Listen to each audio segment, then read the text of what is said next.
السلام عليكم ورحمة الله تعالى وبركاته. والله channel official fadlan subscribe saar channelka gambalantana ku dhufasiya video soo gelin oo la socotay maantana waxaan idin wadaa sheeko qosol badan nin guri dabaq degan iyo nin tuugsanayo maxaa maray hadda ka hor nin guri dabaq degan oo dabaq ugu koreeya saaran oo iska warsanayo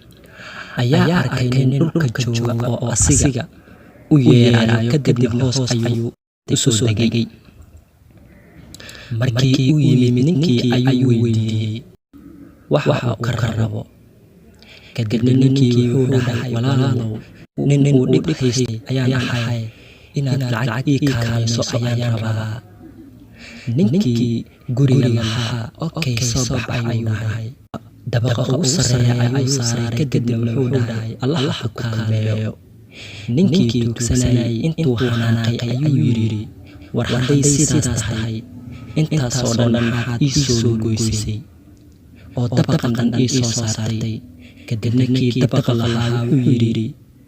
war adigaa markii koowaad na lugooyey oo adigu hoos nagala hadli kara na soo dejiyey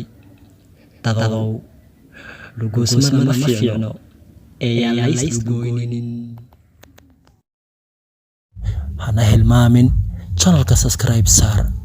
gambaleelkana ku dhufo si aad ugu socotid fiidiyoada dambe aan soo gelin doono.